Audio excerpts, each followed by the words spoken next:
Hello everyone, welcome to Durrett Steak. It's that time of the week where I go over my top 10 college football games of the week. Let's get started with the biggest game of the week, and it's the only matchup of ranked versus ranked teams with 9 Missouri versus 25 Texas A&M. Texas A&M 2.5-point favorites, a noon game on ABC.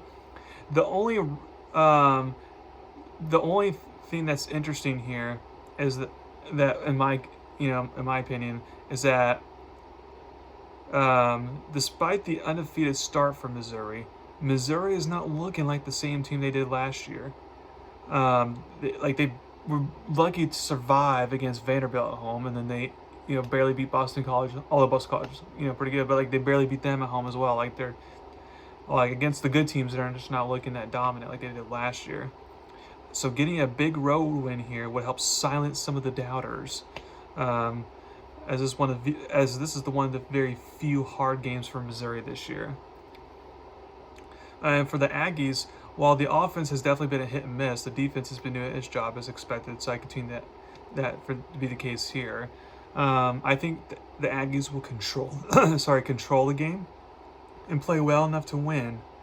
But Missouri will find a way to come out on top and get the big upset. I have Missouri winning 24-21. Number 2, you got SMU versus the 22 Louisville, 7-point favorites, noon ESPN game. So I'll be going kind of back and forth between these two games.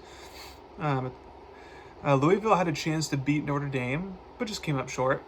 They're still a good team though, and they have to let the loss not affect them to where they suffer a hangover. SMU is coming into the game with huge momentum after whipping their rival TCU and embarrassing Florida State. While both defenses are underrated, I think this will be a higher scoring affair. I think Louisville will find a way to squeak out a win and keep their ACC title hopes alive. I have Louisville winning 34-31. Next, you got number 3. You got Texas Tech versus Arizona, 6-point favorites. A late night kickoff, 11 p.m. Fox game. Both teams are undefeated in league play and both have a lot to play for. However, I think this is a game where Arizona has to be very careful.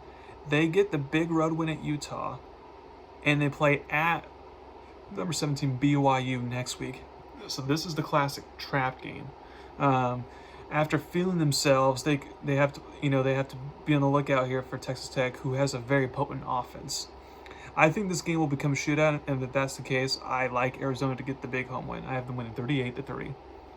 Number 4, you get 12 Ole Miss, who are 9-point favorites, versus South Carolina, 3:30 ESPN game.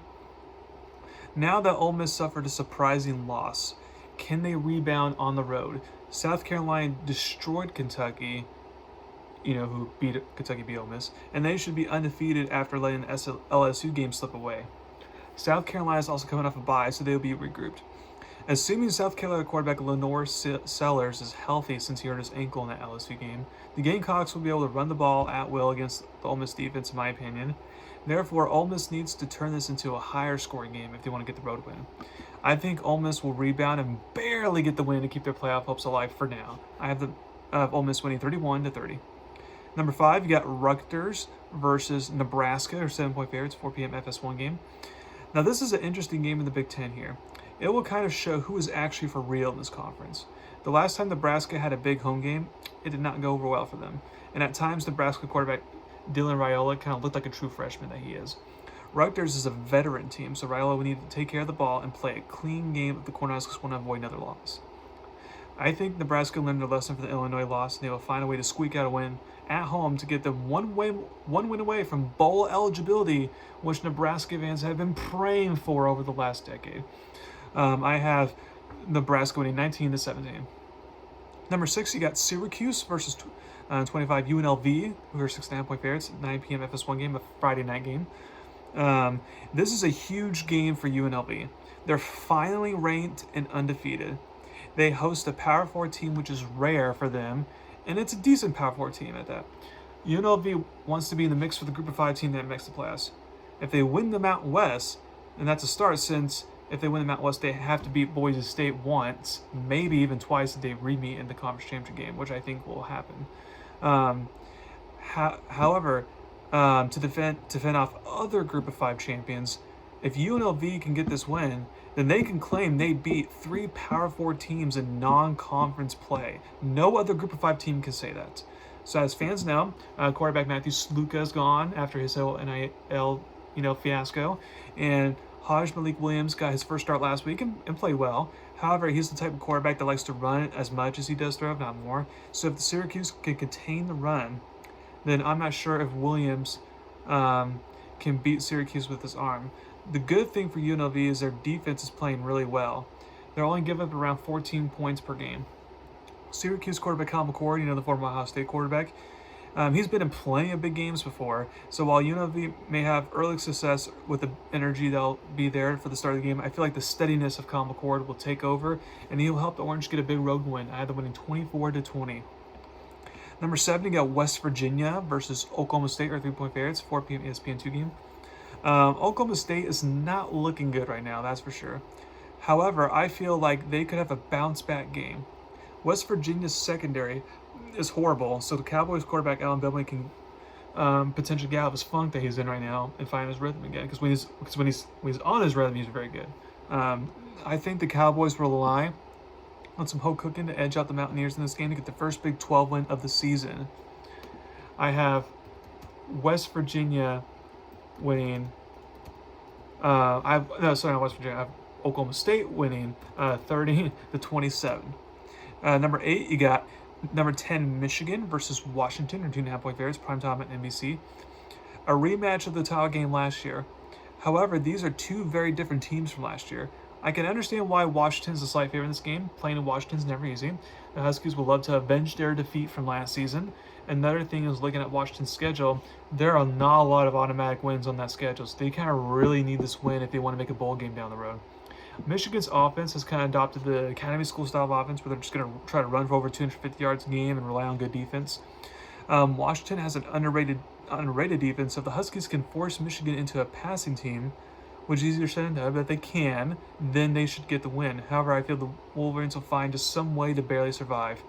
I have Michigan winning 17-14. Number 9, you got number 4 Tennessee, who are 13.5-point favorites versus Arkansas, primetime ABC game. Will Tennessee come in sharp off a bye week, or will they be rusty? I think they come in sharp, at least on offense. The Volunteers' defense will have their work cut out for them. Arkansas quarterback Taylor Green and running back Jaquindon Jackson are hard to stop. Since Arkansas's offensive line is not great, Tennessee can get pressure. However, if they allow Green to escape a lot, then Arkansas at home can remain in this game. I think Tennessee will hold on and get another big SC road win, which is hard to come by these days. I have Tennessee winning 31-20.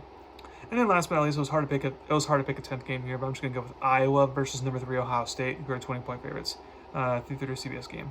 Since Iowa always plays really good defense, can that be enough to keep them in the game? In the past, I would say it can.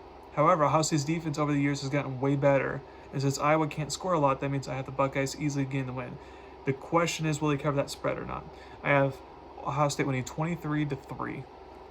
So thank you very much for listening to my podcast today. Please subscribe to my channel to learn about me. I will say that to already kind of give you a sneak peek for next week, not this week, but next week, and there's a lot of good college football games. Like there's like 5 ranked versus ranked teams matchups, and that includes the big River Rivalry and all that, like a couple of top 10 matchups. I'm looking forward to next week because next weekend's going to be really awesome with a bunch of good matchups. But enjoy the football that we have this week because, on a week that we don't have a lot of ranked versus ranked teams and a lot of favorites, there tends to be a lot of upsets. So watch out for that. Thank you very much, y'all, and y'all have a wonderful weekend.